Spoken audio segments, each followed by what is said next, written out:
Hello friends and welcome to my channel. In this video I wanted to show you the vlog from our trip to Italy. In total we spent 3 days in Italy, which is a long weekend. We landed in Verona, rented a car and drove to Sirmione, where we stayed overnight. The next day we drove all around Lake Garda, and then evening we headed to the Dolomites, where we also stayed overnight. The day after we went for a really nice hike in the Ortisei region before driving back to Verona airport, returning our car and taking a flight back to London. We haven't spent much time in Verona this time besides hiring a car there, and that's because we had visited Verona previously a couple of years ago and absolutely loved it, but this time we just wanted to focus on the Lake Garda and the Dolomites. So we drove to Sirmione. Sirmione is one of the most beautiful and the most popular towns on Lake Garda, and I think its popularity is mainly due to its strategic location very close to Verona and other large Italian cities. It's almost like a gateway to Lake Garda. Lots of people start their exploration of all the towns across Lake Garda from Sirmione. Sirmione is definitely charming. It has lots of hotels, so there are plenty of different accommodation options for any budgets, and we were lucky to find a very affordable hotel. And affordable hotels, especially good ones, are quite rare, especially in the end of summer, which is one of the best seasons to visit Lake Garda. So we were actually visiting Italy, the north of Italy, in the first weekend of September. It's generally not as hot there as it is in the middle of summer anymore, but it's just so pleasant, nice, warm, and actually it's quite busy because there were still school holidays in lots of countries across Europe, and there were also holidays in Germany during this time. So as you can imagine, the whole lake was completely packed. Not everyone comes to Lake Garda for multiple days though. Lots of people do kind of village hopping. They don't stay in all of them overnight. So you can see the city quite packed during the day and significantly emptier at night or after dinner. So it becomes much more enjoyable to just walk around and enjoy the city in general. For dinner we went to this really nice beautiful restaurant called Il Grifone, located right next to the castle. It had the views to the lake and food was really good as well, and we were lucky because we didn't book it in advance, but I recommend doing that because people who arrived just after us couldn't get a table anymore. Good morning guys, is the start of our second day in the Lake Garda, and it's currently almost 10 a.m. and surprisingly it is really busy already. And to be fair, we expected it wouldn't so busy in the morning because we thought that most of the people would arrive around 11 or 12, but no, of course it's not as busy as it was yesterday at 3 p.m. when it was impossible to walk in the city center, but it's still quite busy. We're looking for a breakfast spot right now, which is a little bit tricky because it's hard to find something for takeaway. Everything is more of a like sit-in cafe, nice chilled experience. But we want to see quite a few places today. We want to drive around the Lake Garda and see some of the most beautiful towns, and then head to our hotel around maybe 4-5 p.m. But unfortunately we couldn't even see half of the places we have planned to see around the lake because of huge traffic jams. Nothing, absolutely nothing would have prepared us for spending nearly 2.5, almost 3 hours in the traffic going to destination. We would have reached in just about an hour or an hour and 10 minutes if there wasn't any traffic. So yeah, it was really frustrating to be in a traffic jam right next to the beautiful lake, but I guess it's a good learning to have. The lake gets extremely busy on the weekends, and that's why I'm telling you about it. That's why I'm filming this video, so you don't make the same mistakes. Because of heavy traffic, of course, we had to drop a few locations from our list, and we ended up going only to two towns. The first of them, Malcesine. And when we reached Malcesine, we actually waited for about 10 minutes for a spot in the parking lot. So that's how busy it gets. Even though both Sirmione and Malcesine are located on the same lake, Malcesine looks a little bit different. It's actually, in my opinion, a little bit more romantic with its cobblestone streets and the narrow pathways leading all the way to a castle that stands on a small hill overlooking the beautiful lake. Of course, Sirmione also has a castle, and the castle itself is a little bit more impressive and probably 3 or 4 times larger. But I don't know, somehow Malcesine feels a little bit more compact, a little bit more authentic. And even the kind of restaurants, the shops, the local craftsmen, they all make the town absolutely incredible. So if I were to choose between both of them, I would probably choose Malcesine. Although, of course, Sirmione is a little bit easier to reach, especially if you fly to Venice or Verona. So yeah, Malcesine is a little harder to reach, but once you reach here, you can also visit a lot of other beautiful towns nearby. For example, you can just take a ferry from here, and in 20 minutes you can reach another beautiful town located across the lake, called Limone sul Garda. Limone sul Garda is also often listed in the top of the most beautiful towns to visit in Lake Garda, so it's definitely worth visiting. And we were actually planning, and we really wanted to visit it, but couldn't because of all the traffic jams. So it's another location to visit next time. If you have been there, please let me know in the comments down below whether you liked it or not, and whether you think Malcesine or Limone is a better choice. We got really hungry, and it was generally time for lunch, so we went for a quick lunch to Osteria del Lago, which had the best fish. And then it was time to go to the next destination. Luckily, this time, or in this part of the lake, there was no traffic, so we reached this destination in almost no time, and on the way we were able to enjoy beautiful views. Our next destination was called Riva del Garda, and Riva del Garda is actually known for some of the best beaches you can find on the lake, and we couldn't miss an opportunity to go for a quick swim. The atmosphere in Riva del Garda was completely different. First of all, there were not that many tourists. Everybody seemed kind of local. There was also some sort of festival going on, and the atmosphere was just so relaxed, so chilled. So many people were swimming. It was absolutely magical. So we decided to sit down for half an hour, go for a quick swim, and just enjoy the life.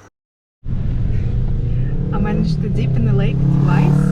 And now it's time for us to head to our hotel that is next to Bolzano in the Dolomites area. Basically Google is saying it is an hour and a half away from Riva del Garda. The route to our hotel in the Dolomites was very picturesque. We passed a lot of vineyards, hills, mountains. It was really pretty, and we reached our hotel, Schwarzschmied, in no time. Honestly, the hotel deserves a separate mention, and I did film a small tour around the hotel just because of how impressed we were with it. It's probably one of the prettiest hotels we ever stayed at.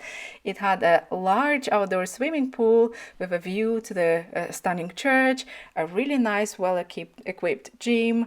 It had a sauna, I think even 2 saunas, lots of like wellness areas, just generally like lots of different activities. We couldn't take part in most of them, but it seems like lots of people come there for 3 days or even a week just to relax in the nature, walk around, hike and eat. Food was honestly on a different level. Everything seemed to be very kind of locally grown and organic, and for the guests of a hotel, the set menu of 4 courses was just 35 euros per person, which was unbelievably affordable for this quality of food. And also breakfast was also included, and the breakfast was honestly spectacular. Again, they had so many organic things, so many farm to table ingredients. It was generally great, and if you have an opportunity, I definitely recommend staying there at least for a night. In our case, we wanted to spend the last day hiking, and we really wanted to do one of the signature hikes. And the closest hike was in the Ortisei area, which was, I think, around an hour driving, maybe a little bit more. We left our car at one of the parking lots. Ortisei is actually one of the ski resorts in the Dolomites area, so the infrastructure is great. In order to do the Sirmione hike, the one we did, you actually need to buy a ticket for the cable car and go all the way up to the last station. The ticket for the cable car costs around 36 euros per person, but depending on when you're watching this video, the price might have changed, and it's always worth double checking the price before the trip. Unsurprisingly, the cable car was actually very busy, and that's because this is such a beautiful and such a great hiking destination.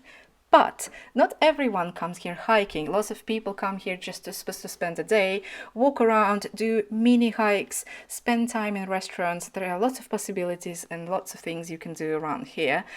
In our case, we wanted to do a hike, and we wanted to do an intense one, and it ended up being a little bit more intense than we thought, because we almost had to run all the way. I will leave the link to the hike in the description of the video, just in case you want to do our route.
We were extremely exhausted at the end of the hike, and that's because it takes normally around 2.5 to 3 hours to finish the hike, and we did it in less than 2 hours. But that's because we were almost running, and we were running because we wanted to complete it as soon as possible, because we were scared that we wouldn't be back on time for the last cable car. But as it turned out, we actually arrived an hour before the last cable car, so we didn't have to run. In Ortisei, we actually noticed a few signs written in a language that was unknown to us, and it turned out to be Ladin. Ladin is a language native to people in the South Tyrol region of Italy. There are currently very few speakers of Ladin left, but there are lots of efforts of kind of preservation of this language, and we were incredibly lucky to hear some people even speaking it. I couldn't decipher the language at first, and then I realized, yes, it was Ladin.